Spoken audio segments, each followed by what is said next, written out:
O sea, como que tienen un estudio, lo piensan antes, observan. A ver, no sé si me entendés. O Sí, sea, muchas veces se ha pasado que pueden rechazar una invitación. Por ejemplo, si el yo lo invito a monje, mi casa, él me sí, puede decir, sí, o bueno, no sí, me va a decir directamente que no, pero puede claro, decir que de alguna sí, manera sacar vamos a decir, alguna excusa o algo. sí, O el sea, monje, ellos no tienen por qué aceptarlo todo, ¿verdad? así es, así es, así es correcto. El monje Ay, tiene, o ¿por la qué no monja, escucho? el monje o la monja tiene la prerrogativa eh, total, ¿no? Eh, Tienen la completa libertad de aceptar una invitación. Ahora, hay un, hay una cuestión muy interesante en los procedimientos de la sanga, del sanga. Eh, la única ocasión en que un monje o una monja rechaza tajantemente una invitación es cuando hay un antecedente de alguna falta muy grave por parte de algún laico, ¿sí? Por ejemplo, algún laico que esté diseminando ideas erróneas o que van en contra, directamente en contra de las enseñanzas del Buda, es algo muy grave y, y la forma que tiene el monje o la monja de protestar con respecto a ese comportamiento es lo que se llama en el lingo monástico el tornar el cuenco boca abajo, es decir, simbolizando que el monje recibe con el cuenco abierto, boca arriba, y la gente pone la comida, ¿no? Adentro, ¿no? Entonces, el tornar el cuenco boca abajo es lo que se dice cuando el monje o la monja rechaza una invitación o una ofrenda de comida, de vivienda, de vestido, de los cuatro requisitos fundamentales, ¿no? Medicinas. Entonces, eso es algo conocido en la historia de la tradición, desde el inicio de la tradición. Pero ese es un caso muy extremo, ¿no? Fuera de eso, eh, el hecho de que un monje rechace una invitación no debe tomarse a mal por el laico, porque muchas veces es prácticamente imposible, ¿no? Sobre todo, por ejemplo, monjes con mucha antigüedad reciben invitaciones constantemente. Entonces, no podrían atender todas las invitaciones y, y entonces tienen que rechazar algunas necesariamente. Generalmente dan alguna explicación, ¿no? No puedo hacerlo porque tengo un compromiso y así, ¿no? Ahora, yo he tenido la oportunidad de ver cosas que son un poco difíciles de imaginar. Por ejemplo, el hecho de que el monje no rechaza los ofrecimientos. Es decir, por ejemplo, en Tailandia, lo vi en diversos monasterios, desde monasterios en la ciudad hasta monasterios en la foresta. Llegué a ver salones del tamaño, de un tamaño gigantesco, repletos, repletos de objetos, repletos de cosas, ¿no? Eh, Cuencos, tela, muebles, toda clase de cosas que la gente lleva y ofrece a la sanga, ¿no? Al sanga. Y entonces los monjes en principio aceptan todo y entonces se van acumulando estas cosas, se acumulan y se acumulan y se acumulan. Y hay reglas dentro del sanga que impiden, por ejemplo, que los monjes en un monasterio, por ejemplo, hagan trueque con las cosas que se han ofrecido. Por supuesto, imposible venderlas, eso no es posible. Entonces, algunas veces lo que tratan de hacer es, puesto que hay comunicación entre los monasterios, muchas veces en alguna parte falta algún artículo y entonces los monjes comparten entre sí, porque eso sí el Buda les permitió que si alguien recibe una ofrenda, ese monje tiene libertad de compartirlo con sus hermanos bhikkhus, ¿no? Entonces, eso está bien, no está mal visto. Y bueno, entonces hay otra diferencia también, que es que tiene que entenderse también muy claramente. Hay dos tipos de ofrendas, ¿no? A los monjes y monjas. Una ofrenda que se hace directamente al monje o monja, ¿sí? Por decirlo así, es una ofrenda que llamaríamos personal. Y la otra es, el monje o la monja es un vehículo recipiente para el sangha, para la comunidad como un todo. Entonces, el laico ofrece al sangha en general, ¿sí? Y el monje es simplemente un instrumento para la recepción de esa ofrenda. Entonces, a veces se tiene que hacer, el laico tiene que tener en su mente claramente cuál es la distinción, ¿sí? Si va a ser una ofrenda personal, entonces muchas veces inclusive tiene que especificarlo verbalmente, ¿no? Venerable Señor, le ofrezco este corta uñas, es para usted, lo estoy ofreciendo para el uso de usted personal, ¿no? Entonces, queda muy claro y no hay ambigüedad. O, por lo contrario, la otra opción, dice, este corta uñas es para el sangha. Y entonces el monje, cuando él sabe eso, ese monje acepta ese corta uñas, pero entonces tiene la obligación de, digamos, de eh, comunicar a sus compañeros de vida santa que tal o cual artículo ha sido ofrecido para el sangha, y generalmente los procedimientos del Vinaya son tales que ese tipo de ofrenda casi siempre va a lo que se llamaría algo así como el, el, el departamento donde se guardan las cosas, ¿sí? Y la misma organización de la sangha tiene una persona, es decir, un monje o monja, que específicamente se encarga de administrar, recibir y guardar esos artículos, y también tiene la obligación de distribuirlos cuando algún monje o monja lo requiera, ¿no? Entonces, por ejemplo, o sea, veía uno ahí pilas de jabón, por ejemplo. Los tailandeses se bañan todo el tiempo, en parte por el clima, ¿no? Entonces la gente ofrece mucho jabón a los monjes, entonces tienen ahí su bodega de artículos de limpieza, y entonces cuando un monje necesita una barra de jabón, tiene que hablar con ese monje particular, y él es el que se encarga de darle la barra, la barra de jabón sin ninguna preferencia. El monje que solicita no puede decir de qué tamaño es la barra o de qué olor o sin olor, simplemente pide una barra de jabón y se le da lo que considere el guardián de las ofrendas, por llamarlo así, ¿no?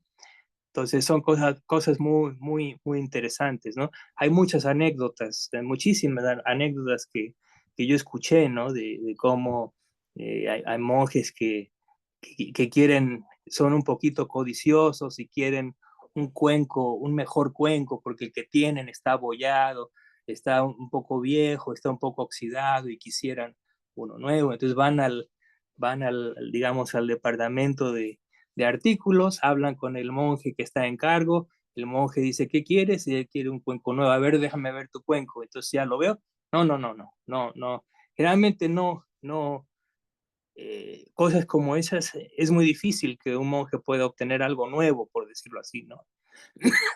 A pesar de que puedan tener 200 cuencos nuevos ahí en la bodega, no se lo dan porque dicen, no, todavía puedes con esto, ¿no? Generalmente los novicios son los que se engolosinan con que quieren una túnica mejor, un cuenco mejor. Es muy común y es una respuesta estándar, ¿no? No, hasta que haya algún agujero en el cuenco, hasta entonces lo cambiamos. Y cosas así, son particularidades muy chuscas, un poco chuscas, pero esa es la realidad, Y, ¿no? y Miguel, esto último, Y si, por ejemplo, en la visita, por ejemplo, hablando directamente de Rajula o de cualquiera que haya venido, no porque haya pasado nada, pero si hubiera habido algo, por ejemplo, que a él, por ignorancia sobre todo, hubiéramos hecho los laicos, que le hubiera molestado, ¿él lo dice o no? Por ejemplo, Generalmente, que sí, no se sí. puede hacer esto, ¿no? Bueno, bueno, en cuanto a, digamos, depende del caso, ¿no? Porque en cuanto a cosas que son, digamos, lo que llamaríamos formalismos, ¿no? Cómo, por ejemplo, cómo dirigirse al monje, cómo sentarlo, en dónde sentarlo, cosas así. El laico no sabe, no sabe. Entonces procede tras su mejor entendimiento, ¿no? Pero puede ser algo que no sea del todo correcto, ¿no? Entonces el monje puede o no puede indicarlo. Generalmente, cuando no implica la ruptura de una regla del patimoca, el monje no dice nada, lo deja pasar. Pero si es algo que lo pone al monje en peligro de romper una regla, entonces sí lo dice. Esa es la única cuestión, ¿no? Sí. Sí. Miguel, una consulta, un cuentito, no una consulta. Ahí pegado a lo de Edgardo vive mi papá, y mi papá tiene 86. No es budista, pero está encaminado. Ya, ya. Entonces, cuando Venerable llegó, salió corriendo papá primero de todo, y yo ya le había dado toda la recomendación de que no lo tocara, Sí, sí, sí, bueno, papá se agachó todo, y por supuesto que Venerable Rajula, muy amable, le dio la mano. sí. Entonces papá le dice, con este frío descalzo, muchacho. Así es. Sí, Vivimos así, le dio toda la explicación. Entonces Edgardo fue, le mostró la casita donde se iba a quedar, y papá dice, este muchacho está descalzo, no puede andar descalzo, que acá hay espinas. Y bla, bla, bla. Apareció, le golpeó a Venerable y le llevó unas hojotas de él de cuero. ajá. Ya, Sí, póngase, muchacho, así no puede estar descalzo acá. Bueno, ya, al ya. otro día Venerable estaba con las hojotas. Sí, sí, sí. Al mediodía yo me iba a unos kilómetros que está mi casa. Un día me llama por teléfono papá y me dice, ¿sabés que este muchacho en vez de estar descansando pasó caminando por la vereda de enfrente? Y le Ya, digo, bueno papá, no te hagas problema, le digo. Y dice, ¿y si le pasa algo? ¿Y si alguien lo roba porque lo ve vestido así? Yo lo sí, voy a seguir.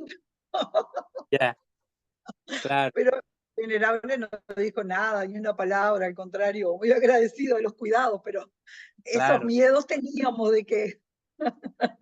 sí. Pues sí, esas son las particularidades de cuando los monjes visitan donde viven los laicos, ¿no? Hay toda clase de cosas, ¿no? Y bueno, Contaminaciones. uno como laico también trata de aminorar el estrés a los monjes o monjas visitantes y trata uno de hacer lo mejor dentro de lo que uno, dentro de las propias posibilidades, ¿no?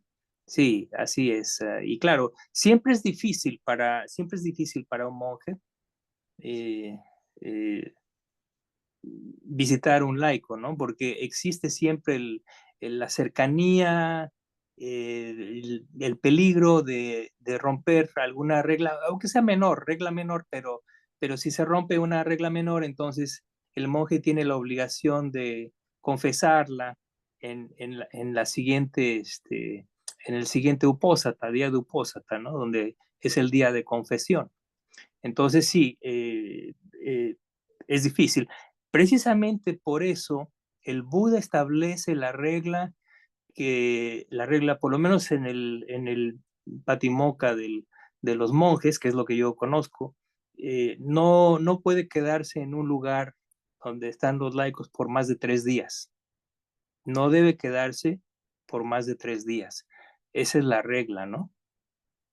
A menos que, a menos que la mujer que está albergando al monje o el hombre que es el jefe de familia, por decirlo así, sea noble.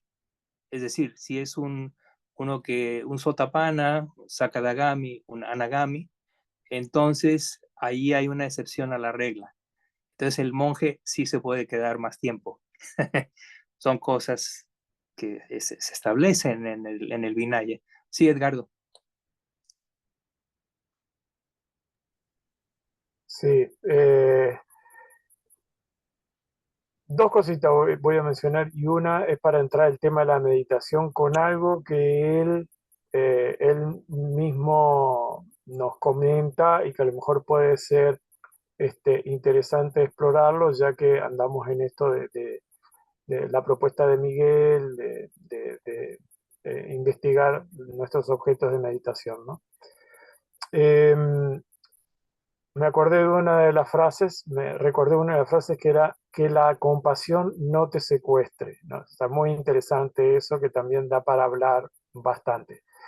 Y, y en relación a esto de la meditación, yo le presté mucha atención a una, no sé cómo llamarlo esto, pero a una mención que hizo sobre un templo en Birmania, del cual no recuerdo el nombre y después me dio vergüenza volverle a preguntar, donde suelen llegar meditadores con dificultades en la meditación y que popularmente lo conocen como el sanatorio de los meditadores o el hospital del meditador, porque aparentemente el abad allí o quienes están a cargo tienen esa condición de recuperar meditadores, ¿no? Y eso es bien interesante, me llamó bastante la atención y empecé a prestar un poco más de interés no tanto en la conversación misma, ¿no? No tanto por lo relacionado con la técnica de meditación, que no hablamos de ello, sino por lo que mencionaba en relación al vínculo con la meditación, al tipo de relación con la meditación, porque él mencionaba, por supuesto que los monjes, como todas las personas, tienen su propia experiencia y punto de vista, ¿no? También hay que considerar eso. Pero él mencionaba que este, él no era un meditador, ¿cómo llamarlo? Eh, Vocacional, podría ser, porque sí asiduo, pero no vocacional, son diferentes, ¿no? Sí, Este, sí, entiendo. y él menciona que una buena relación con la meditación significa balance con las otras prácticas, ¿no? Porque puede generar que el individuo, cuando no entiende que la práctica es una práctica integral y se enfoca exclusivamente en el esfuerzo meditativo, termina en el hospital de meditadores, ¿no? O sea, para Sí, resumir sí, un poco la idea. estoy Este, totalmente de acuerdo. mm, Así es. Creo que sobre todo eso no sucede tanto en- en los países del sudeste asiático, aunque bueno, sucede también, obviamente, si no, no tuvieran este hospital de meditadores. Pero en Occidente, eso que mencionas es lo más común, ¿no? No existe esa noción del verdadero contexto de la meditación, ¿no? La gente cree que meditar es sentarse en el cojín y tratar de concentrarse, ¿no? Eso es extremadamente limitado, ¿no? Hace unos días escuchaba yo una plática del Dhamma de una maestra laica, eh, muy buena, ahorita he olvidado el nombre, estos días se me olvidan las cosas, cosas de memoria corta por la medicina que estoy tomando. Pero bueno, lo que quiero decir es que esta persona mencionaba algo muy interesante en el contexto de exactamente el mismo tema que estamos tratando. Ella decía, realmente eh, la, la propia meditación la forma correcta de establecer la meditación es básicamente constantemente observar la mente. Simplemente observen desde que se despiertan hasta que se van a dormir, constantemente observen la mente. Y esto es independientemente de si el practicante es laico o es monje o monja, ¿no? Es lo mismo para todos, ¿no? Y tienen que observar su propia mente con atención propiamente dirigida, ¿no? Es Yoniso Manasikara, precisamente. La llamada, a veces traducida como atención sabia, atención propia, atención propiamente dirigida, ¿no? Y realmente la idea es que uno entienda que todo lo que experimentamos va filtrado por la mente, ¿sí? Y las cosas, todos los estímulos que recibimos, las impresiones sensoriales, tienen un efecto. No solamente las bases externas, que desatan el contacto sensorial, sino también la interna, ¿no? Las estimulaciones pueden ser externas o internas. Entonces, ella decía, tienen que mantener siempre una atención, pero no es una atención como a veces lo malentienden, en el sentido de que si doy un paso, sé que estoy dando un paso, no, no es eso. A lo que se refiere es que se tiene que mantener la atención en el contexto de lo que está conectado con las raíces de lo sano y de lo malsano. Entonces, uno tiene que conocerla propiamente e identificar el momento en que un contacto sensorial da lugar a una aversión o a un deseo, ¿sí? O a confusión, ¿no? Entonces, ese tipo de... Y entonces uno tiene que tener la presencia mental para saber qué hacer ante tal, ante tal estímulo, y uno tiene que preguntarse cosas como cómo evitar el correspondiente estado mental si es malsano, y cómo promoverlo si es sano, etcétera, etcétera, ¿no? Entonces, Por ese es un... ejemplo, podríamos decir que la observación de la primera noble verdad sería ese tipo de atención, decir, esto es dukkha, dukkha ha sido comprendida, ¿cómo es el orden? Ahora no me acuerdo. Sí, Existe sí, dukkha, existe dukkha, dukkha ha sido comprendido, la causa de dukkha ha sido comprendida. la causa de dukkha comprendida, claro. Sí, Entonces, bueno, aquí cuidado, porque aquí a lo que corresponde es al contexto. Y eso es lo que esta maestra recalcaba.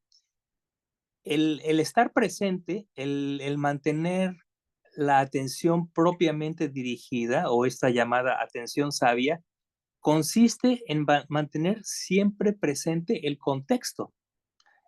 Y desde luego que hay diferentes contextos, ¿no? Un contexto es el campo perceptual. Ese es, digamos, el contexto más interno, pero más externamente y más importantemente hay otros contextos, como son, por ejemplo, digamos, los preceptos, ¿sí?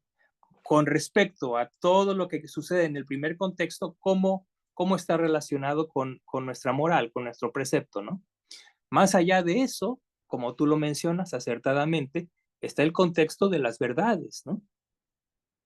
Otro contexto que se puede también tomar en cuenta constantemente es, por ejemplo, el contexto de nuestra mortalidad, ¿sí? Es decir, hay una serie de contextos que deben ser considerados, ¿no? El contexto, uno de los más amplios, es el contexto de nuestro devenir samsárico, de nuestra condición samsárica, ¿no? Y tomar eso como contexto que guíe nuestras formas de pensar y nuestras formas de proceder, de actuar, ¿no? ¿Sí? Entonces, esta atención sabia está supeditada a contextos superiores, por decirlo así, o de más importancia que el mero contexto inmediato, perceptual, ¿no? Entonces, a eso es a lo que hay que poner atención, ¿no? Y eso hace que uno mismo se tenga que preguntar constantemente, quiero hacer esto, tengo que preguntarme por qué lo quiero hacer, por qué razón, cuál es la razón última. Y si uno ve que la razón última es un fin mundano, insulso, entonces uno debe abstenerse, ¿sí? Ahora, si uno hace la misma pregunta y uno se da cuenta de que esta acción que hago eventualmente está encaminada, por ejemplo, al fin último, que es liberarme, ¿no? Entonces, cuando eso sucede, hay que proceder con esa acción. Digo, estoy hablando en una forma muy general, ¿no? Sin dar un ejemplo, pero ese es el tren de atención al que se refería esta maestra y que tenemos que mantener. Y eso es meditación. Es decir, realmente debemos meditar todo el tiempo. Eso de sentarse en el cojín es simplemente una modalidad. Es una modalidad dentro del contexto de lo que es la reflexión sabia, la atención plena, ¿sí? Así es. Entonces, de esta forma, esa es la forma en la que tenemos que moldear nuestra actitud hacia la meditación, ¿no? Para dejar atrás esa idea muy simplista de que la meditación es sentarse en el cojín y desarrollar concentración. Ahora, digamos que ambas modalidades liberan una porción de la sabiduría complementaria y conducente a la otra, ¿no? Es decir, porque, por ejemplo, lograr una llana también requiere que las condiciones favorables para ello estén más allá del cojín y el momento de la concentración misma, ¿no? Tiene que haber un... La llana es el resultado de haber hecho una serie de cosas correctamente. Eso es lo que es realmente. No es algo que uno va a poder fabricar bajo demanda en el momento en que uno quiera. No es tanto así. Es más bien, es casi el resultado de haber hecho toda una secuencia de condiciones que se tienen que cumplir para que eso suceda. Ahora, habiendo dicho eso, también está la particularidad de que el intentar una llana en sí, para la mayoría de los meditadores, requiere de un gran esfuerzo y un gran desarrollo de la atención plena, ¿no? Recuerden la definición en el Vimuttimagga, ¿no? La concentración es el balance apropiado entre el esfuerzo y la atención plena. Pero ese balance apropiado no es el balance de dos cosas ordinarias. Es el balance de dos cosas bastante extraordinarias. Es decir, un estado elevado de atención plena y un esfuerzo bastante superlativo, pero correctamente dirigido. Entonces, eso es lo que produce la llana. Pero estos dos factores, como ustedes saben, están soportados, los tres son factores del noble óctuple sendero, son los tres últimos factores. La concentración correcta se da cuando la atención correcta y el esfuerzo correcto están en balance. Pero esos tres dependen de los otros factores del noble óctuple sendero. Entonces, si los otros factores no están ahí, por más esfuerzo que hagamos, no vamos a lograr la llana. Entonces, es casi, no es que el noble óctuple sendero tenga un orden estricto, que tiene que empezar desde el primer factor y terminar en el último, no. Pero todos los factores se retroalimentan. Todos los factores se apoyan internamente, en ciclos, por decirlo así, ¿no?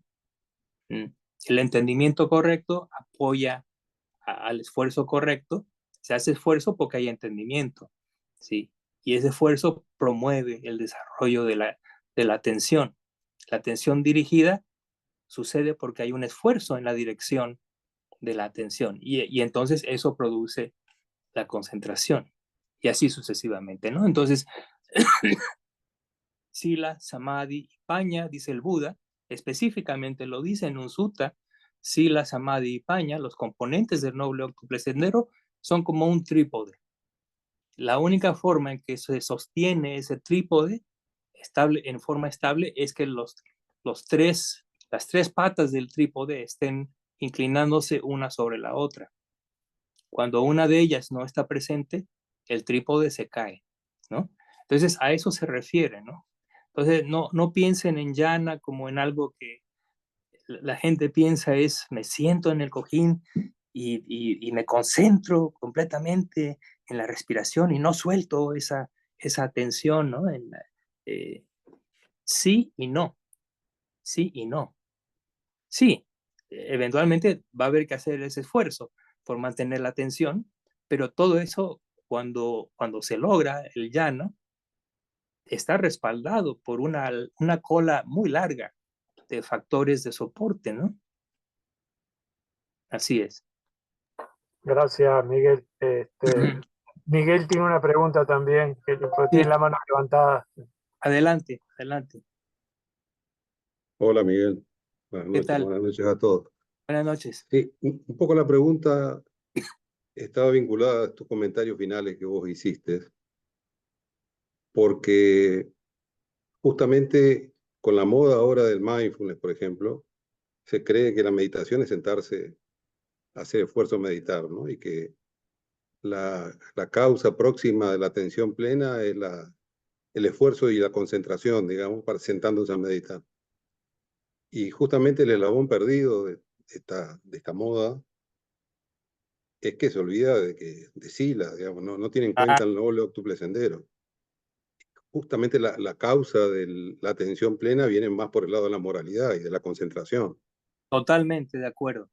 Y sobre el noble octuple sendero, me parece que inicialmente hay un desarrollo secuencial, inicialmente. Sí, sí. Es como una rueda que empieza a girar, y a medida que empieza a girar, se empieza a interrelacionar. Sí, sí. Hasta el extremo de que en un estado supramundano, el octuple es el noble octuple sendero, que funciona con todos los factores mentales. Pues cada eslabón del noble octuple sendero es un factor mental. Así es. Funciona con todos esos factores mentales interrelacionados y equilibrados, ¿no? Exactamente, exactamente. Y tiene razón, el mismo Buda lo dice, el entendimiento correcto es el precursor de todos los estados saludables. Cuando él dice estados saludables, después menciona todos los factores del noble octuple sendero. Entonces, en cierta forma, es lo que tú dices, es el inicio del giro de la rueda, de la ley, es el entendimiento correcto. Pero también es el final, curiosamente, ¿no? O sea, inicia, provee el momento para que se dé el giro de los demás factores y cuando llega a la combinación de la vía, del logro de la vía, entonces ese entendimiento correcto se torna de mundano a supramundano. Hay algunos símiles que hablan del entendimiento correcto como el vagón que empuja, el motor que empuja los 8 vagones. Así es, así es. Por esa razón también es bastante prioritario que el practicante se aboque a desarrollar el entendimiento correcto, mundano, primero mundano, ¿sí? Es algo prioritario, ¿sí? Nuevamente, la gente piensa mucho en la llana y está muy bien, qué bueno que lo hagan, porque es necesario, pero a veces creo que deberían de poner un poquito más entusiasmo en refinar ese entendimiento correcto, ¿sí? Y llegar al entendimiento de lo que es entendimiento correcto y de lo que es entendimiento incorrecto, ¿sí? Ese entendimiento es el entendimiento correcto en sí, por decirlo así. Entonces, es muy útil explorar las cosas que el Buda dijo acerca del entendimiento correcto, ¿no? Que no es una cuestión sencilla. Si fuera una cuestión sencilla, todo el mundo sería Sotapanna, ¿no? Es algo que se tiene que trabajar a lo largo de los años, ir refinando ese entendimiento, porque para que llegue a la categoría de supramundano, tiene que estar plenamente desarrollado, ¿no? Y es el caso del Sotapanna, ¿no? Del Sotapanna para arriba todos tienen entendimiento correcto, todos los nobles tienen entendimiento correcto, ¿no? Pero esa es la base mínima a la que uno debe aspirar, ¿no? Entonces, en cierta forma yo diría, aunque tómenlo con un poquito como un granito de sal, ¿no? Con un poquito de reserva, yo diría que uno debe abocarse a desarrollar el entendimiento correcto como una prioridad. Pero claro, alguien me puede decir, bueno, pero espera, tal vez debería uno enfocarse más en las 4 nobles verdades, ¿no? Sí, efectivamente. Pero recuerden que una definición del entendimiento correcto es el entendimiento de las 4 nobles verdades.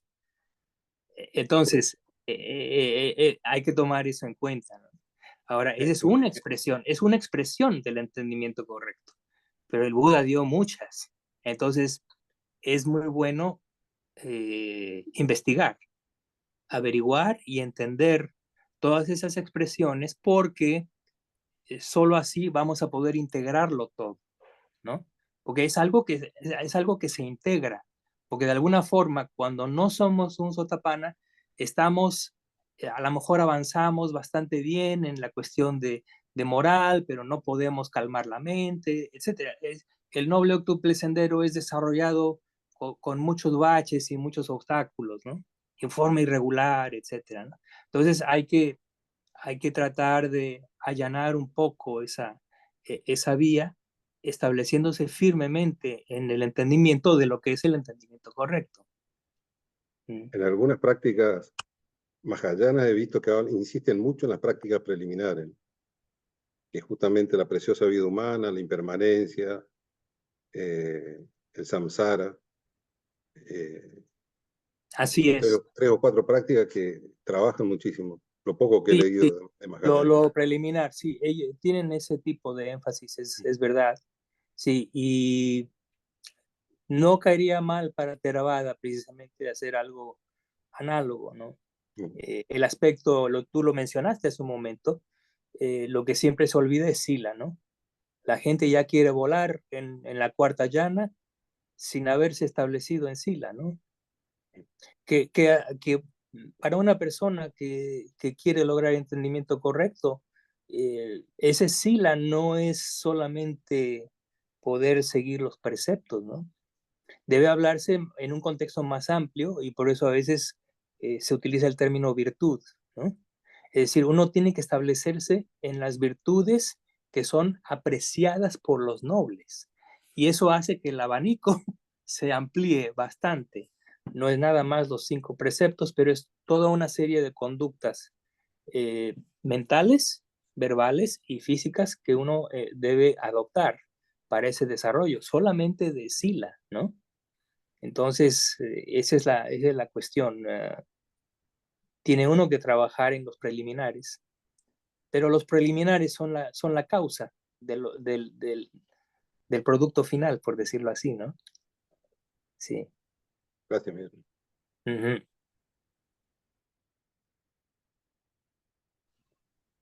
Miguel, de los requisitos para Sotapanna, ¿la meditación sería uno de los requisitos o sería el cuarto? ¿O dónde lo ubicamos? A ver, el Sotapanna, una forma de definir a esa persona es que ha abandonado 3 encadenamientos, es decir, 3 factores que son los que atan a los seres al samsara, al ciclo de renacimientos, ¿sí? Son 3 factores inicialmente, que son la creencia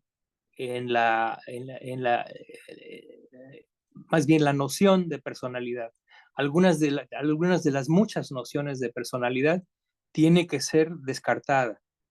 Después se tiene que descartar el apego a los ritos, rituales y convenciones en relación con nuestra práctica, nuestra conducta, nuestras actitudes. Y finalmente, el Sotapanna está plenamente establecido en la confianza irreversible en el Buda, el Dhamma y el Sangha. Entonces, esas son las 3 cosas que caracterizan a un Sotapanna, ¿sí? Y nuevamente, otra cosa que caracteriza al Sotapanna es que ha desarrollado un acervo interno, ya es parte de la persona, un acervo moral interno, ¿sí? Que va más allá de los preceptos. Repito, se define en los suttas como aquellas virtudes que son apreciadas por los nobles, ¿no? Entonces, ese Sotapanna tiene que trabajar, la persona que no es un Sotapanna, pero que aspira, tendría a bien analizar precisamente estos 3 encadenamientos y ver cómo los puede superar, ¿sí? Entonces, ahí hay un trabajo, es un trabajo claro, porque no es ambiguo, establece precisamente vamos a llamarle objetivos, aunque en el budismo no nos gusta mucho hablar de objetivos, como objetivos en la meditación, pero bueno, sí cabe en este caso, ¿no? El objetivo es precisamente erradicar esos encadenamientos, y para hacerlo uno tiene que conocerlos, tiene que saber de qué se tratan, tiene uno que saber cómo abordarlos y cómo deshacerse de ellos. Entonces son las preguntas que el aspirante se tiene que hacer constantemente, ¿no? Una y otra vez, ver en la propia experiencia en qué forma el ego se está interponiendo, en el logro de la limpieza mental, de la pureza mental, ¿sí? Entonces, por ejemplo, ahí está, esa es una pregunta básica, es un koan, vamos a llamarle básico, que se tiene que resolver, ¿no? ¿En qué formas mi ego está interfiriendo? ¿En qué formas mi ego me hace sufrir a otros o a ambos, ¿no? Por ejemplo, ¿en qué forma estoy siguiendo los preceptos o me estoy aferrando a convencionalismos? ¿Qué cosa es un precepto? ¿Qué es un convencionalismo? Por ejemplo, ¿no? A veces los monjes tienen mucho problema con esto, porque los monjes tienen sus reglas, sus patimocas, pero también tienen, digamos, ciertos lineamientos de comportamiento que no son precisamente de índole moral, ¿no? Y a veces se confunden, toman lo que no tiene que ver con la moral como si fuera moral. Y a veces lo que sí tiene que ver con la moral no le dan la importancia. Entonces, ese es no entender precisamente la diferencia entre una convención y algo que no es una mera convención. Y Ahora, ahora, perdón, y ya nada más para terminar, digamos, la tercera parte es cómo desarrollo plena confianza en la triple gema. Una pregunta muy grande, ¿sí? Pero que tiene respuesta, por supuesto, y uno tiene que investigar. Sí, Edgardo, dime. sí, yo lo que quería preguntarte es que a lo mejor apunto un poco por donde iba Ana, no sé si es esto, Ana, pero disculpa si no es así, es que ¿puede el Sotapanna lograr ese desencadenamiento mediante algún otro tipo de cualidad que no sea una meditación plenamente desarrollada, como por ejemplo una profunda noción correcta acerca de la enseñanza del Buda, pero siendo débil en cuanto a su capacidad de concentración. ¿Puede Sí, Sotapanna llegar a eso? sí, ¿Una sí, persona llegar a Sotapanna a través de eso? sí. Hay diferentes formas, por decir, variantes para lograr esa condición que dependen mucho de las inclinaciones, habilidades y tendencias de la persona, ¿no? Eh, por ejemplo, esa es una posibilidad. La persona puede lograr el estado del Sotapanna sin haber logrado plenamente una llana, ¿no? Lo puede hacer con un cierto grado de concentración, sí, pero que no llega al nivel de llana. Ahora, aquí mucho cuidado, ¿eh?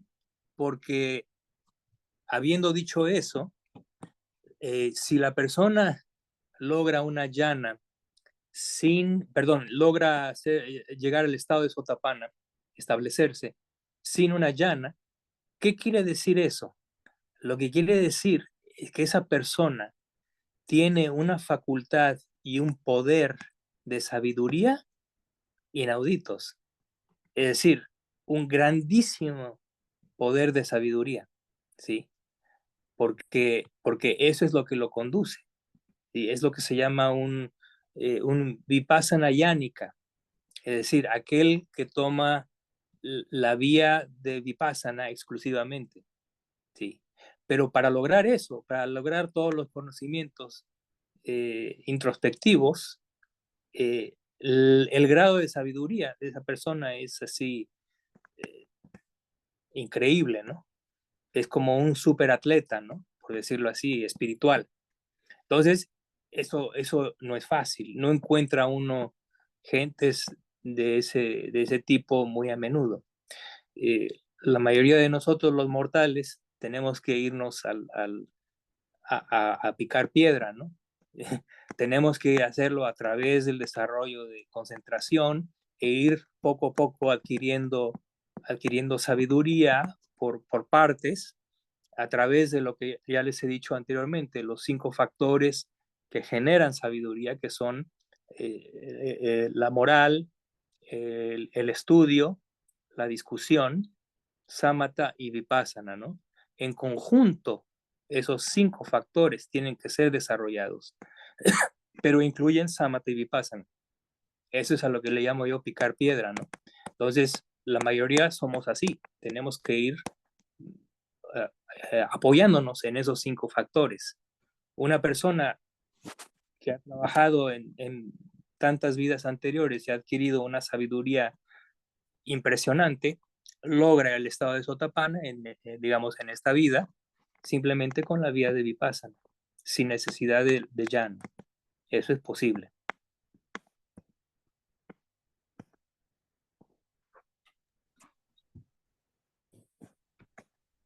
No sé si hay otra pregunta. A ver, Soledad. Sí, puedo preguntar. Miguel, eh, por ejemplo, una de las cosas que Ayanchá le sugería a sus monjes era que cuando las personas, los laicos, venían a preguntarle sobre exactamente esto que preguntamos, ¿no? Sobre él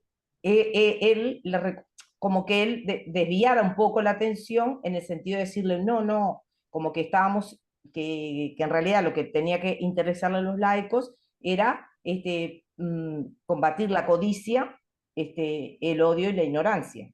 Por ejemplo, le hacía preguntas tan simples como, si te hablan mal, ¿se enojan?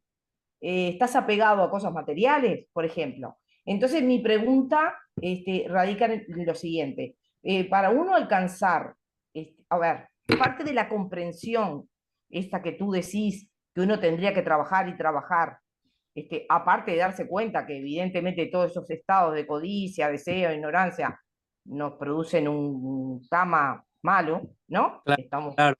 ¿tá? O sea que una de las primeras cosas del recto entendimiento es entender que somos propietarios de nuestras acciones, ¿no? Esa Entonces, es una parte, ¿sí? es una parte. Y, Entonces, y La otra parte es, por ejemplo, entender qué cosa es lo sano y qué es lo malsano. Totalmente. La mayoría de la gente no lo sabe, No lo sabe. o No no lo lo sabe sabemos. bien, No no lo lo sabe. sabemos.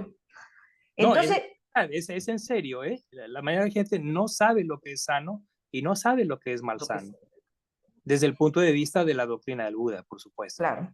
Y como tú lo dices acertadamente, y como Ajahn Chah lo hacía en la forma más acertada Sí. del mundo, es, nuevamente, la meditación para el laico no es nada más sentarse en el cojín, es considerar, sí, si me insultan, ¿me enojo o no me enojo? ¿Qué Sí, hago? ¿qué ¿Reacciono hago? mentalmente Claro. nada más y puedo contener mi palabra y mis acciones o no? Y así, ¿no? O sea, muy, muy práctico, muy inmediato. Y así es como lo tenemos que hacer, porque lo demás Entonces, lo demás es teoría, es de mucho. teoría. Sí, Entonces, y tenemos esa también malísima tendencia en Occidente de aferrarnos a la teoría. Ahí no es que sea mala, porque uno de los factores que acabo de mencionar que promueve la sabiduría es el estudio. Entonces uno tiene que estudiar las escrituras, sí, seguro que sí, pero el problema es que con nuestras formaciones académicas, la mentalidad occidental es, creemos que el estudio en sí, lo que aprendemos en los suttas, que hasta memorizamos y todo eso, que eso es la práctica. Y eso no es la práctica. La práctica es en el campo, por decirlo así, ¿no? No en el salón de clase, no en la teoría, hay que ir al campo todo el tiempo, estar todo el tiempo en el campo. Entonces, Miguel, con respecto a esto, una manera de cultivar la comprensión en nosotros mismos, ¿no? Es realmente ver la manera que actuamos, por eso la atención plena, ¿no? Entonces, durante nuestra vida cotidiana. Entonces, yo me pregunto, una persona que está cerca de lograr algún estado en la vida misma, tiene mucho control sobre todos estos episodios de enojo, de codicia. O sea, como que la comprensión, uno sabe si va a poder, ¿no? En definitiva, si uno empieza a cultivar esa comprensión, es como, yo cómo me voy a creer o pretender que voy a lograr el primer, no sé, una llana si me paso peleando durante todo el día. O sea, Claro, claro. o sea Claro. que una comprensión de esa persona que va a tener un logro parte de observar que en su vida sí ha logrado como una estabilidad, ¿no? ¿Será? Sí, sí. ¿Eso es cultivar la comprensión, Miguel? Sí, porque recuerden, cuáles son los dos factores causales de la iluminación. Los dos factores son la voz de otro y Yoniso Manasikara. Es decir, necesitamos la información primero, pero después nosotros tenemos que activar esa información a través de dirigir propiamente nuestra atención. Y cuando digo dirigir propiamente la atención, Yoniso Manasikara es la base de todo, es cómo nos conducimos en mente, en habla, en acción, con respecto a las raíces de lo sano y de lo malsano. Para ponerlo en poquitas palabras, eso es lo que es, ¿no? Entonces, efectivamente, uno tiene que educarse a atender a la propia mente. Y no es algo que requiera de un gran esfuerzo, simplemente se tiene que desarrollar el hábito de dirigir la atención a la mente en toda ocasión en que está uno despierto. De hecho, uno debe promover la no proliferación, la atención, ¿sí? Prestar atención a todo lo que hacemos, pero no es algo desgastante, no debe ser algo desgastante, ni mucho menos, ¿no? Sino que uno desarrolla esa intención, después a través de la práctica, uno desarrolla el hábito y después simplemente es parte de nuestra vida. Y el resultado es increíble. ¿Por qué? Porque ahora resulta que básicamente nuestro sufrimiento es muy, muy poco. Lo que antes era ansiedad, preocupaciones, etcétera, etcétera, simplemente no existe. Y no hay mayor milagro, no es una cuestión mágica, es algo que se ha ido, que es el resultado de tomar este tipo de actitud a lo largo de los años, ¿sí? Ahora, Como Miguel, el símil del carpintero que usa su martillo durante tantos años, tantas décadas, que llega un momento en que descubre que el mango de madera se ha erosionado completamente, ¿sí? Antes de que se diera cuenta, había estado utilizando la herramienta, pero llega un punto en que encuentra que ya se erosionó todo. Es algo muy similar, ¿no? Las impurezas se van limando, no hay una evidencia diaria en la que pueda uno medir cuántas impurezas se han limado. Sin embargo, a lo largo de las décadas, a lo largo de la vida, uno se da cuenta que efectivamente el proceder con reflexión sabia, con atención propiamente dirigida, tiene sus resultados inevitables.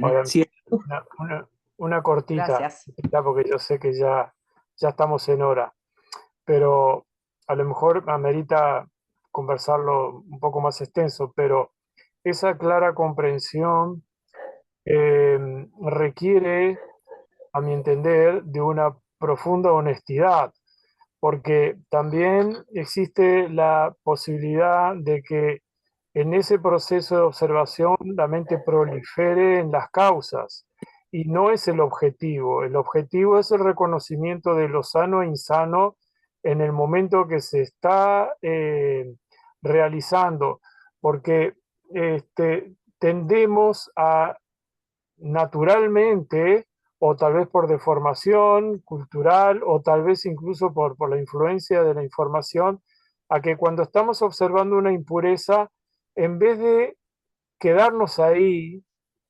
¿no? Honestamente, decir, bueno, tengo un estado impuro en la mente, uno busca la causa. Y entonces sí, en esa... o lo justifica inmediatamente ahí en está. forma Entonces, automática. Sí, entonces no, ya ahí perdió la atención, ya ahí no hay así es. comprensión, porque ya uno va y dice, empieza a investigar el karma, empieza a investigar todo eso y se perdió de la reflexión correcta, ¿no? Sí, así es, así es. Es muy, muy acertada el comentario, efectivamente. Pero el requisito es, en la práctica, ya para cerrar esta sesión, el prerequisito fundamental es una honestidad absoluta, pero es una honestidad con respecto a uno mismo. Que a veces a eso se refiere este tipo de honestidad. Honestidad es un compromiso que en un momento dado uno tiene que hacer la determinación con uno mismo.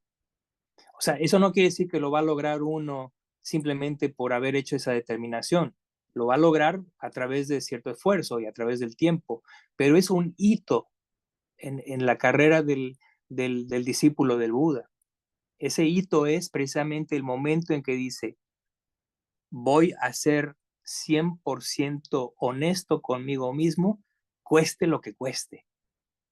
Y si lo que cuesta es pérdida de mi reputación o desavenencias con ciertas personas, lo siento mucho, pero es la prioridad.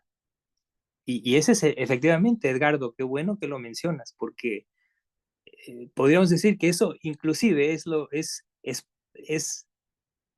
parte de ese entendimiento correcto. Es el primer escalón, vamos a decirlo, ¿no? Esa determinación de ser completamente honesto con uno mismo. Y eso es muy difícil, es duro, puede ser doloroso también, pero es necesario. Es necesario. Sí. Bueno, lo dejamos acá y en la siguiente sesión continuamos porque el Dhamma es muy, muy amplio. Estoy seguro que continuaremos teniendo conversaciones muy, muy interesantes. Patti, quieres preguntar algo, pero te sugeriría que la pregunta la hiciéramos. No. Era un, ¿No? un Anjali, perdón. Ok, Gracias. sí, perfecto. Muy bien, entonces que estén todos muy bien y nos vemos en 15 días si el karma lo permite. Gracias, Miguel. Gracias a todos. Gracias. Gracias. Gracias, que descansen.